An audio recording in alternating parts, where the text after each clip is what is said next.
Live from Washington, D.C., Jay Sekulow Live.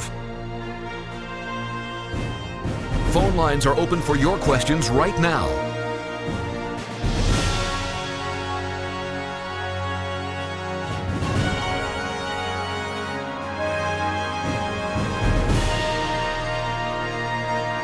And now, Chief Counsel for the American Center for Law and Justice, Jay Sekulow. How do you feel about $700 million of your taxpayer money going to the Pakistani government's military and about the same amount going to the Palestinian Authority, who will not even go to the negotiating table to meet with the Israelis? I say that because the president has said the United States has foolishly given Pakistan more than $33 billion in aid over the last 15 years, and they've given us nothing but lies and deceit, thinking of our leaders as fools. They give safe haven to terrorists. We hunt in Afghanistan with little help. No more, said the president. Then he tweeted out, it's not only Pakistan that we pay billions of dollars to for nothing, but also many other countries. As an example, we pay the Palestinians hundreds of millions of dollars a year and get no appreciation or respect. They don't even want to negotiate a long overdue peace treaty with Israel. We've taken Jerusalem, the toughest part of the negotiation, off the table. But Israel, for that, would have to pay more. But with the Palestinians no longer willing to talk peace, why should we make any of these massive future payments to them? Now, these are questions. I want to get your reaction. How do you feel about your taxpayer dollars going to the Palestinian Authority? Andy Economou is joining us here with me in the studio. Is Logan Than Bennett's in our office in Washington? Let me quickly go to Than. Than, let's talk quickly about the appropriations money. There's money the president can directly take off the table without congressional assistance. Absolutely. He's absolutely correct on this $255 million that goes to the Pakistans, and then also about $400 million that goes to the United Nations Relief and Works Agency. Jay, that's money that it's an executive branch function he controls. Yes, we got to go back to Congress to pull some of this, but on those two accounts, he is 100% correct. He controls them. He could end it. Andy and Logan, and me included, we've all been to the Palestinian authorities. And Andy, it is fair to say the differential when you leave Israeli-controlled A and B territory to what's called C territory, which is still Israel but controlled by the Palestinians, it's two different worlds. Well, I have to say it is a move from civilization to non-civilization.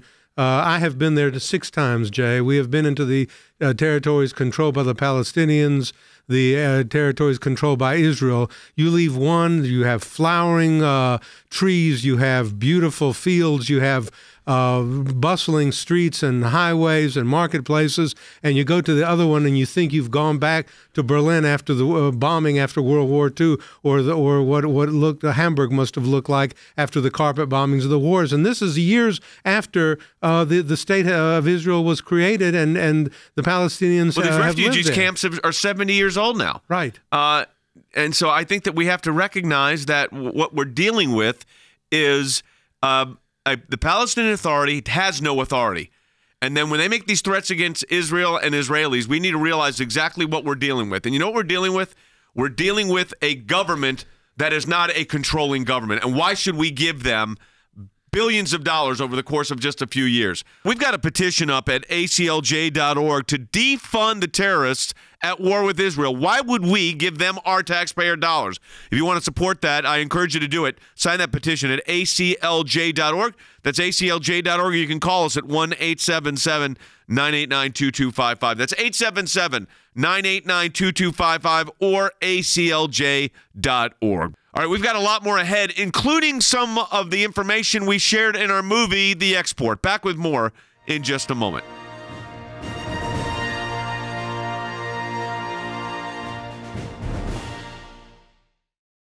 Millions of your taxpayer dollars are being funneled to jihadists at war with Israel. The terrorist-led Palestinian Authority uses $300 million a year to pay Palestinians carrying out terrorist attacks against Israel. We're paying for this. We funnel over $700 million taxpayer dollars to the Palestinian Authority and related entities each year. In fact, the UN has created a new $65 million taxpayer-funded anti-Israel slush fund to prop up the Palestinian Authority's legal war against Israel. This funding must end. We're aggressively fighting on Capitol Hill, at the United Nations, and in international courts to defend Israel. This is a critical moment. We need your voice now. Israel needs your voice now. Sign on to our petition. Stop funding terrorists at war with Israel. Call 1-877-989-2255. That's 1-877-989-2255, or add your name online, aclj.org.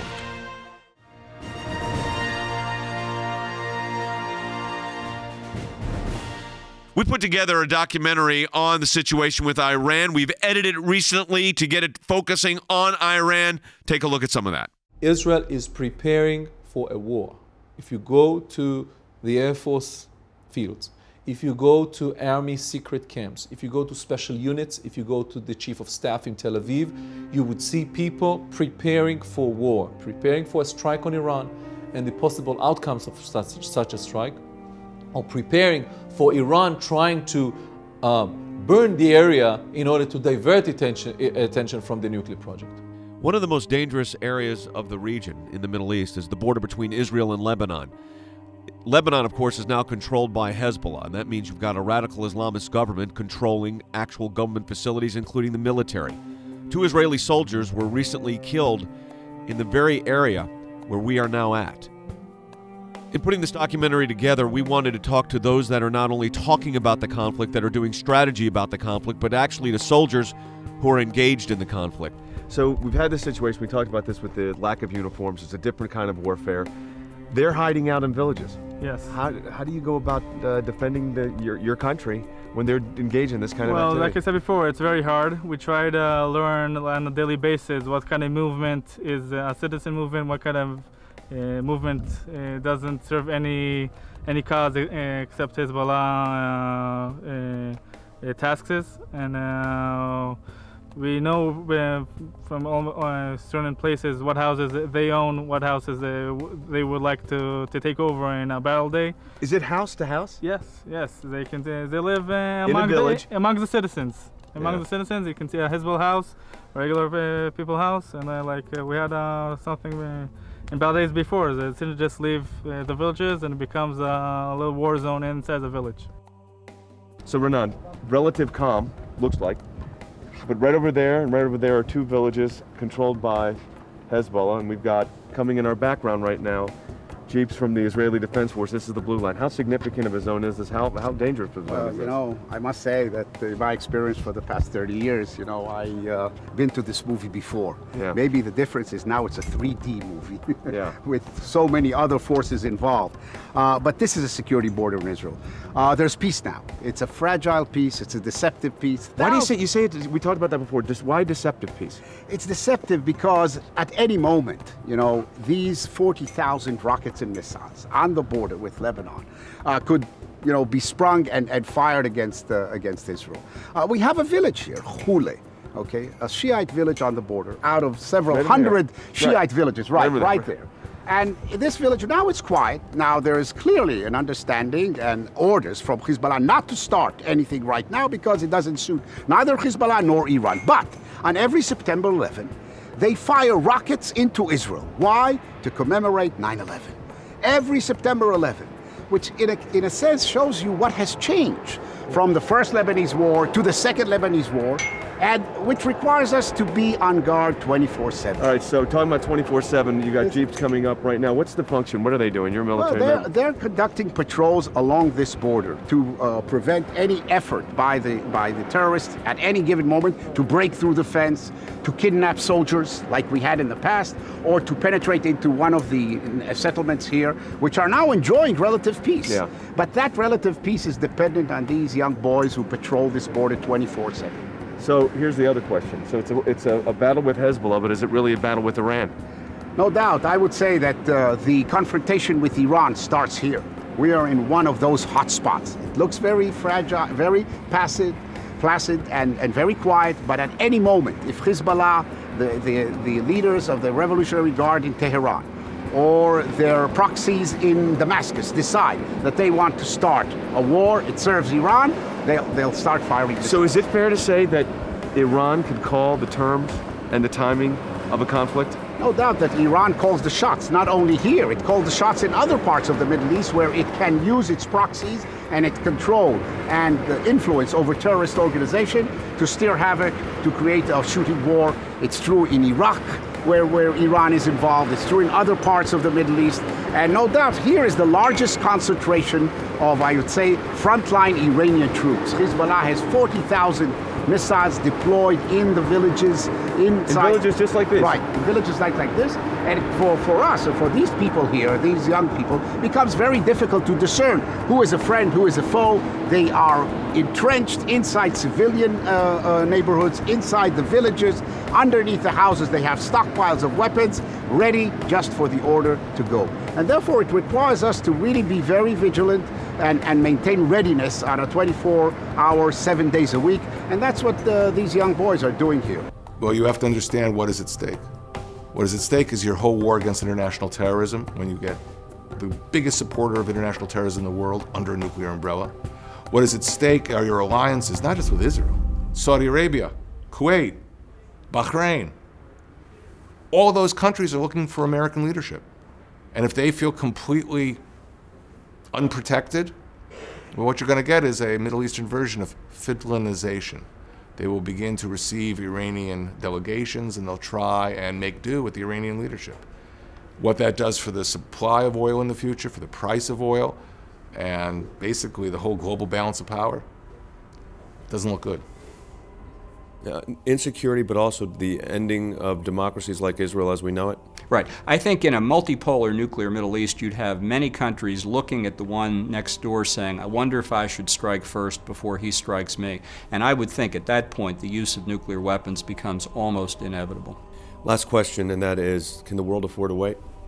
I don't believe so, and I've felt this way for some time. I think it is a mistake to overestimate how much time we have in Iran. I don't believe in just-in-time non-proliferation, because if you miscalculate and Iran gets nuclear weapons, the entire balance of power has changed. We're in a very critical year this year.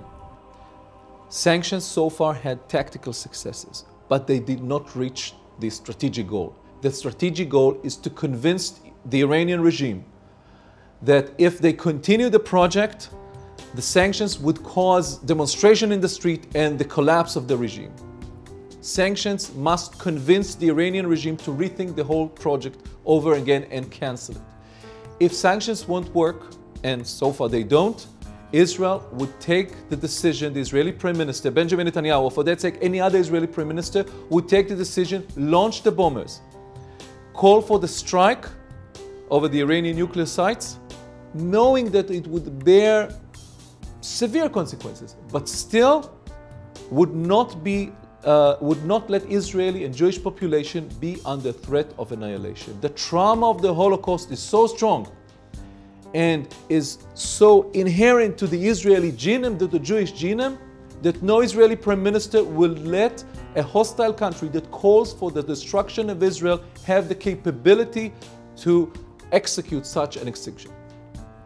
Is your sense that the goal here of Iran is simply the desire to annihilate Israel? They talk about that openly. They say, we want to wipe Israel off the face of the earth. But they really are looking much broader than that, aren't they? I mean, Israel is kind of in the way from the rest of the conquest.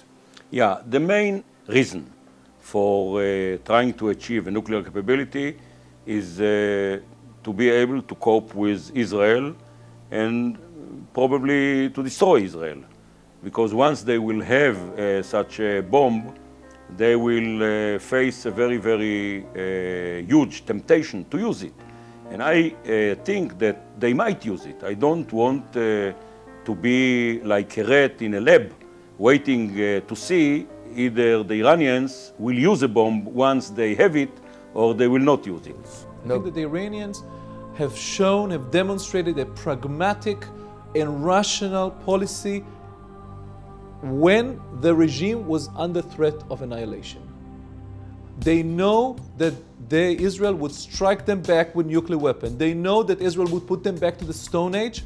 And from their point of view, their survival in the regime, in this rotten, corrupted regime, is the sole or the central reason. Therefore, I don't think that they would use it, only if they're back to the war. However, Israel and the United States should do whatever they can to prevent Iran from being nuclear, from getting the nuclear capability, because A, it would prevent any sort of retaliation against Iran. Second, Iran would become completely rogue in its support to jihadist group.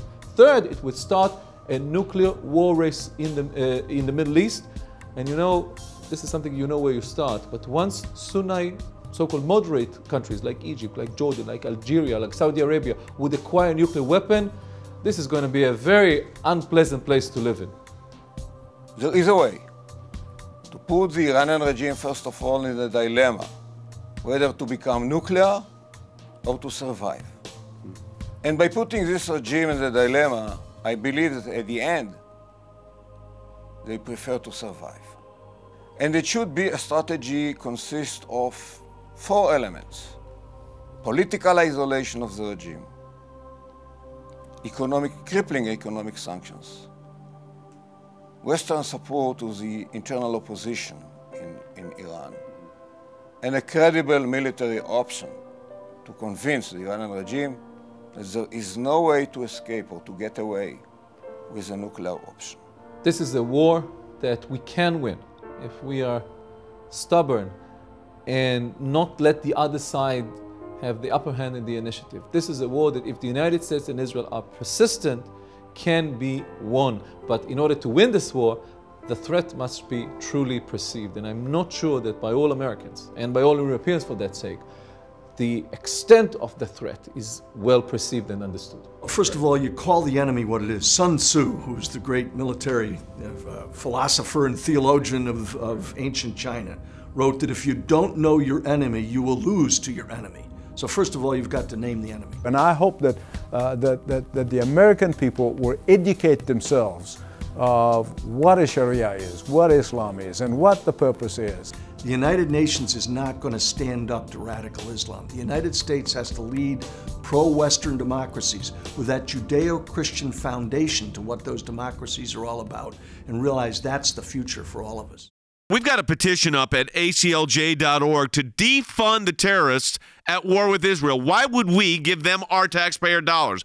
If you want to support that, I encourage you to do it. Sign that petition at aclj.org. That's aclj.org. You can call us at 1-877-989-2255. That's 877-989-2255 or aclj.org. Back with more in just a moment.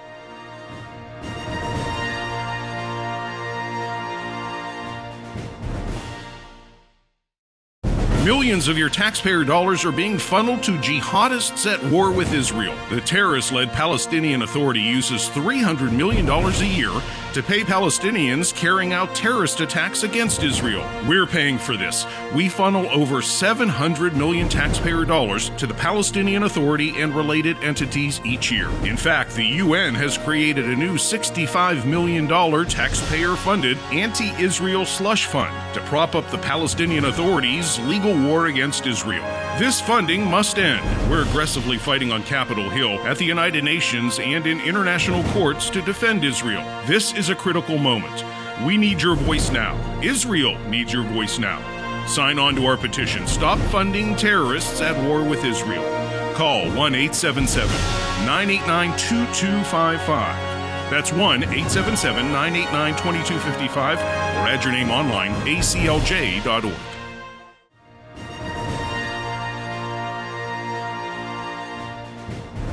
We've got a lot of calls, so what we're going to try to do, we'll take them in order which they called. Let's try to go through these as quick as we can. Jim first in Cleveland, Ohio. You're on the air on line 5. Hey, Jim, go ahead. You're on the air. Okay. I think we need to move the window of acceptable debate in the United States from stopping funding terrorism, which is small potatoes, to where we are saying we're behind Israel. We're giving you the go-ahead to have total victory here, because there's no way ever that the Palestinians and Gaza and the Arabs in general are going to accept Israel as a state. Well, the Palestinian Authority doesn't want to do that, and certainly Hamas says that in their charter, that they will not recognize Israel as a state. So you're correct there. I don't like going after the people, because the people generally want peace, they want food, they want shelter, and they want medical care. But they've been living as refugees for 3 generations, and this is not acceptable. So I think what the president was saying, look, we're giving you all this aid, which we don't even know where it's going, and then you're in a partnership government with Hamas, which wants to destroy Israel. So why would we give you money if you're then saying you're not even going to meet with the vice president if he goes there to discuss a peace settlement?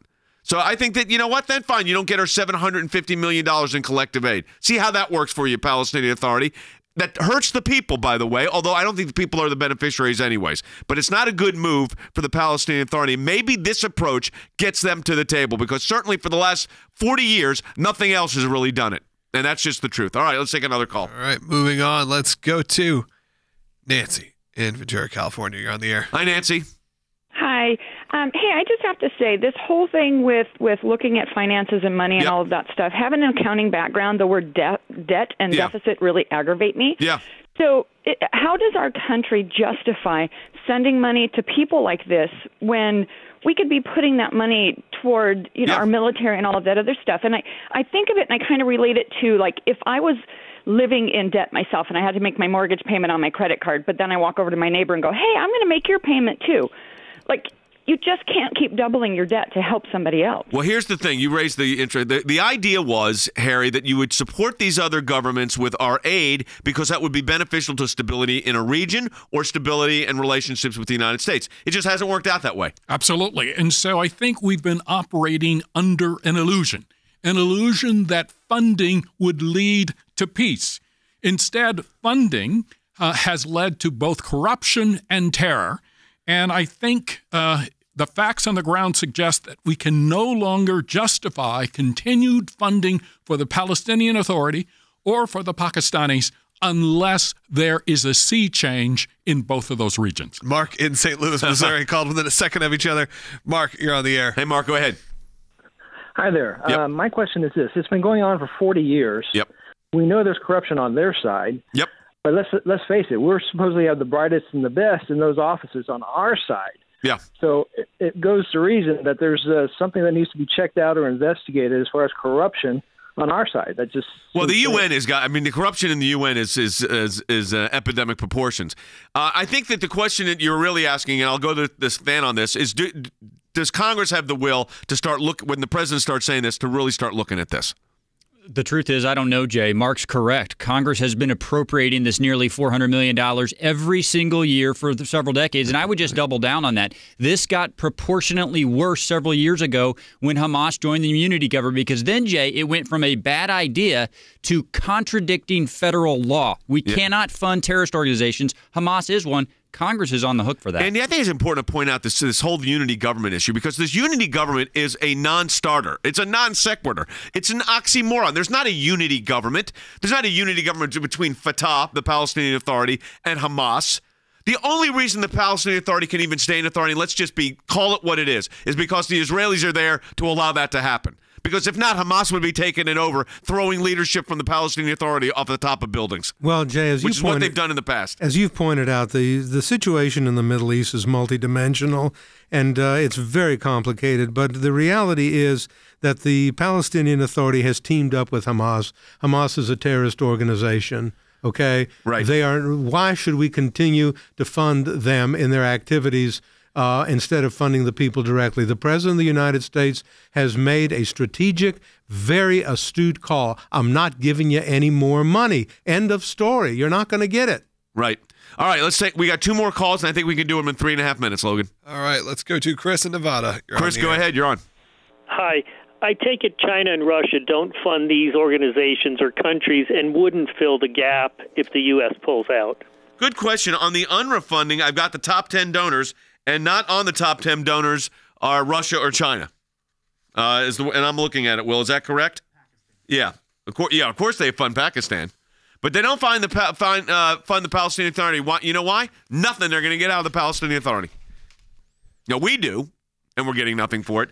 But they don't fund the Palestinian Authority, but they give money to Pakistan, so China and Russia. So there you have that. All right. All right, let's go. Last call today. Arlene in New York, you're on the air. Hi, Arlene. Go ahead.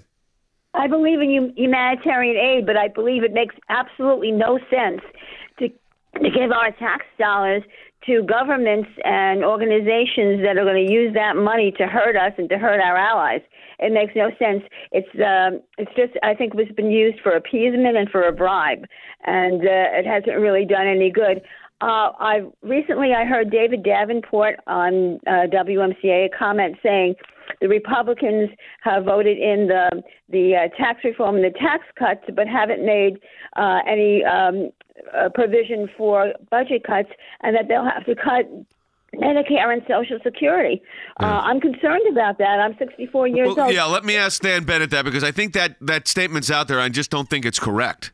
Dan? It's inaccurate, Jay. They got the pay-go waivers that are always granted when something like this has happened. There will be no automatic cuts in entitlement. You know, the idea that anybody talks about entitlement reform is immediately they assume there's dramatic cuts. There's nothing on the table like that, and there was nothing in the tax bill that would change the compensation levels that anybody on those programs are receiving. All right, there you go. That's all right, for calls. Yeah, we got through it. I think that's a win. Let me sum this up. The president has initiated a new policy, a new procedure, and that is if you're getting aid from the United States of America, we expect something for it. It doesn't mean you have to build us a building, okay? But it's got to be supporting mutually beneficial policies, stability in the region, in the case of the Palestinian Authority, negotiating peace. We're giving them $700 million a year. Probably more than that when you add it all together. Probably close to $1 billion. And what is the United States getting for it? They won't meet with the vice president? They won't sit down with the Israelis and have a peace discussion? So then ask yourself the question. Because it's the same question the caller asked. China and Russia aren't giving the Palestinian Authority money. Then ask this one. Why are we giving Pakistan and their military money? What are we getting for that? They harbored Osama bin Laden for 5 years. A lot to think about.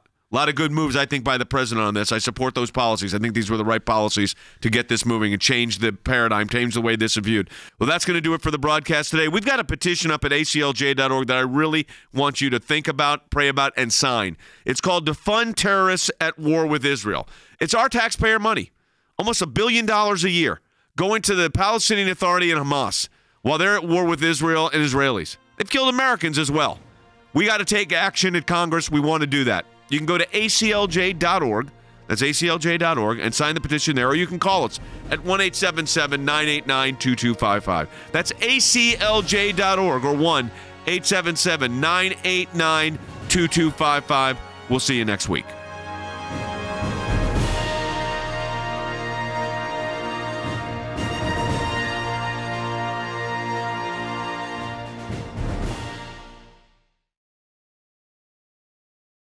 Millions of your taxpayer dollars are being funneled to jihadists at war with Israel. The terrorist-led Palestinian Authority uses $300 million a year to pay Palestinians carrying out terrorist attacks against Israel. We're paying for this. We funnel over $700 million taxpayer dollars to the Palestinian Authority and related entities each year. In fact, the UN has created a new $65 million taxpayer-funded anti-Israel slush fund to prop up the Palestinian Authority's legal war against Israel. This funding must end. We're aggressively fighting on Capitol Hill, at the United Nations, and in international courts to defend Israel. This is a critical moment. We need your voice now. Israel needs your voice now. Sign on to our petition. Stop funding terrorists at war with Israel. Call 1-877-989-2255. That's 1-877-989-2255, or add your name online, aclj.org.